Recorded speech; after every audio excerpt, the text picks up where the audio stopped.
Hello, world. Patricia O'Connor, and as you can see, Frida Reba Dorsey here. And today, on our Bonsai Balcony, uh, we are starting to see some return to normalcy.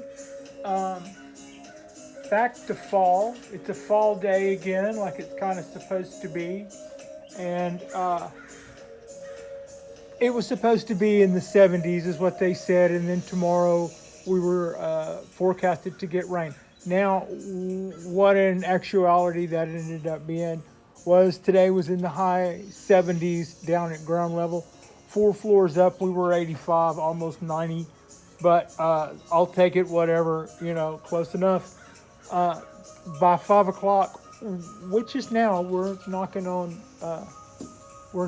Sunday, late Sunday evening store. And at this point, the heat has kind of broke, and we can feel it starting to drop down to the temperatures that they were actually promising earlier. So I suppose no harm, no foul.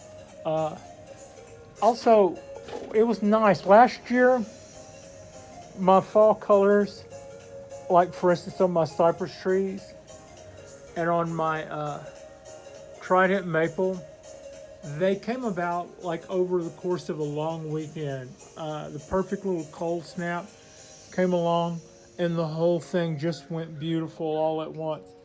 This year, not so much. We get hot and cold and hot and cold and hot and cold, and the foliage is starting to switch off despite the ups and downs, but it's not going at the same rate. It's dying off at different rates. So I'm not seeing that dramatic change that we enjoyed last time.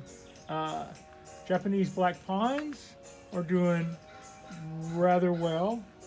Um, my ponderosas also, all I say all three of them. We have 13 of them, but when I say all three of them, I mean my Yamadori ponderosas are all three doing well.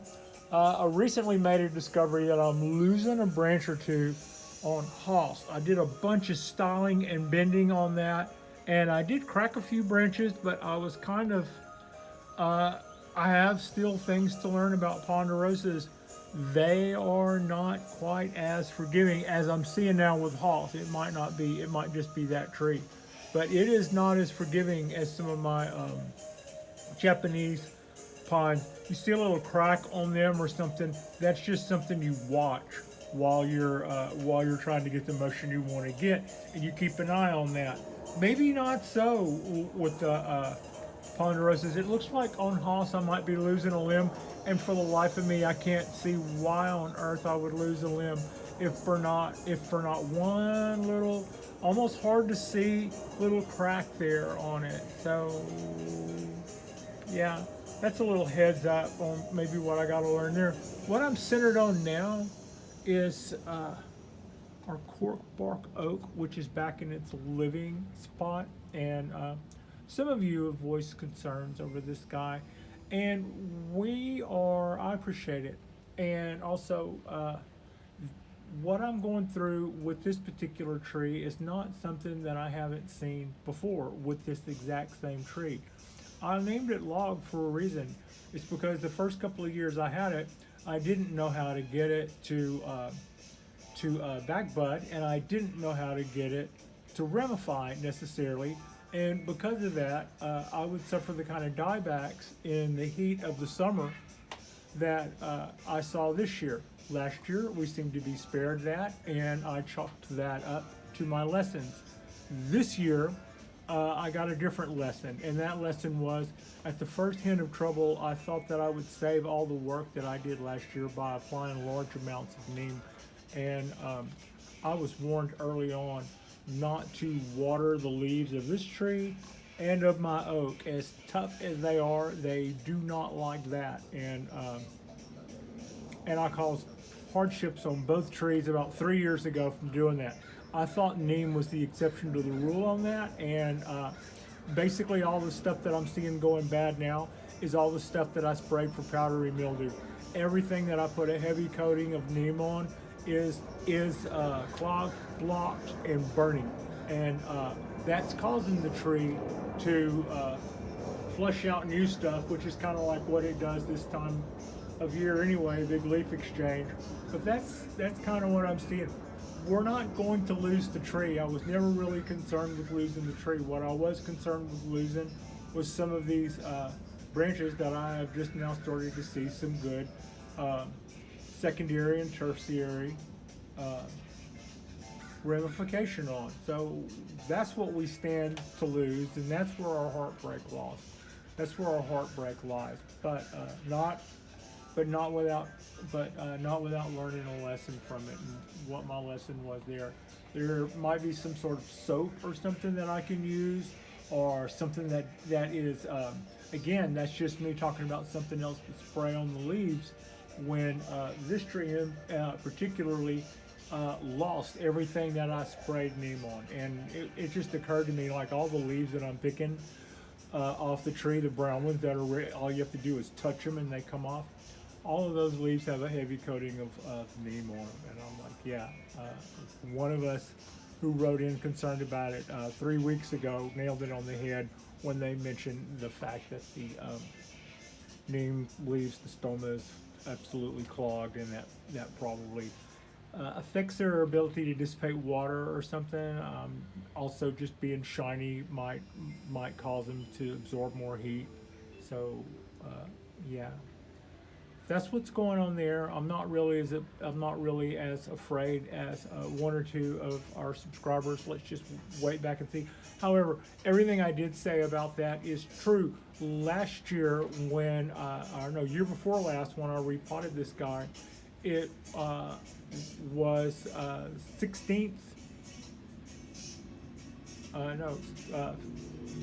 It was just about the time that our seasons were about to change here in the Bay, and I did it at the end of winter, not really the beginning of spring, but for our Bay area, for all practical purposes, it was the time to do that, just before it starts pushing out buds and stuff, because it realizes that spring has sprung. And that'll be the time that I go back in there this year, and I am going to pay better attention to the sheen. I thought it was underpotted when I got it. I've since learned not so. It could be. I've often wondered that. I think that's less likely to be the root of our problems. I think maybe the sheen, like I was saying earlier, because what I didn't know about that when I last potted caused me to leave a lot of that behind, right dead center underneath the tree, when really that's probably what I should have focused on. Had this been a field-grown tree or something, that could have been still some of the field-grown soil underneath there, and would definitely could have been gone 3 or 4 years ago. So that's the kind of thing that kind of makes me wonder about what I didn't know the last time that I was in there. The trident maple is another one that I would be concerned about in this kind of heat. We did burn our tips a little. I kept the tree watered. I just think that it just got too hot, and it just kind of fringed, but it never wilted or did anything like that. So that's what we have to deal with. That might just be its beginning of showing some fall colors. All the other pines are doing great. All of our oaks, this is my California oak, is just leafing out and doing really well. I wasn't noticing the same issues with this tree that I had noticed on the cork bark. So and it's the same kind of deal. It's the time of year for it to exchange a few leaves, and totally out of the woods on this guy, I believe, and it's just doing good, and it's putting out another flush. All of our pines are looking pretty happy with this. This is our latest our latest Shohan ponderosa. It's just we repotted it, and now it's just pushing out a whole bunch of needles, just a whole bunch of stuff.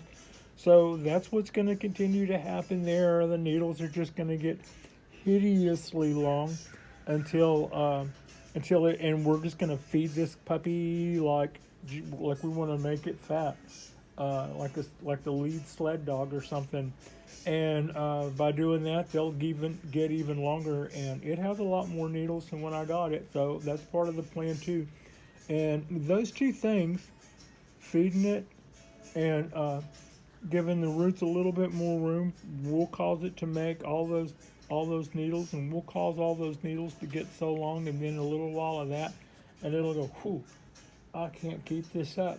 And at that point, it'll start making smaller needles, and then a million years of that, no, and then a year or two of that, and our smaller needles will then be first year, second year, and then third year needles. And at that point, we can start cutting back some of that long stuff and trim back some of this stuff to a more usable length, and that'll be kind of like our final styling. And that's how we do our ponderosas.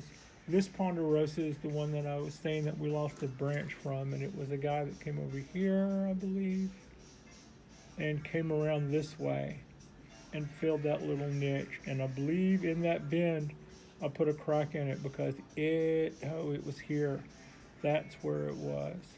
Let's see if I can get that in better focus. It was right here, and it filled this little spot. I put that little bend in it whenever I did the change of angle. So that's got that. We took in less water today than we have the last couple of days. Yeah, so I do have to worry about some of them might be a little overwatered from being more worried about watering than enough water than too little water. This guy right now looks underwatered, and I'll probably go fill up that and run some water through it, but then I'll be watering it there at the end of the day, so it will stay like that. It'll stay like that all night. Whereas this little show hen here, when I watered it around noon, and it didn't get hot enough to use that, so I would be concerned about it. But then all of these guys look dry too, so it's just now time to go back. So the ponderosas, not so much. Some of the black pines need a little bit more water, and that'll be our second watering today. When it was supposed to be our cool day, but I believe that we went through our little heat stroke, our little heat series. I think we went through it. I don't see anybody that off the top of my head I'm going, yeah, we won't know if we. There was the last time the time I got caught out by this. I remember looking at my balcony and go, I have no idea if one of these guys died today, and I probably won't know for a month. Sometimes you do. Sometimes you know, like within a couple of days, and sometimes it's like a siphon that has just got switched off, and the plant runs out whatever resources it had on hand at the time that it died, and then at that point everything starts to go. And you're like, what happened? And you're so far removed from what actually did it that you don't see the connection. That's the way I felt last time, and a few months after that, I lost a large ponderosa pine. And it was an incredibly hot fall day. It was probably, to my way of thinking, strike 3 for that tree. But yeah, fall has returned here. Our temperatures are nicer. They're going to be nicer from now on. Frida is happy. I'm happy. The trees are happy and back in their places, and facing the sun again. And yeah, I'm pretty glad that we kind of got through all of that stuff without it getting too incredibly bad. And even when our temperatures on the forecast say they're going to be X, I'm 4 floors up, with this patio being my only window and no AC. So whatever temperatures are downstairs, they do nothing but insulate those rooms and then funnel all that heat up here to me. So 85 down there is going to be 100 up here or almost. That's the part of the difficulty of this, but we do have heat hardy trees, black pines, bald cypress, wisteria. The maples can handle the heat too, for the most part. Yeah, thank you so much for watching. I appreciate you, and Frida appreciates you. And like and subscribe if you guys have not already. We'll probably bring in a little tree tonight and do a little work on it. Maybe clean up some of these little show hens or mames. Bring in a couple of those and clean those guys up. But yeah, thank you so much for watching.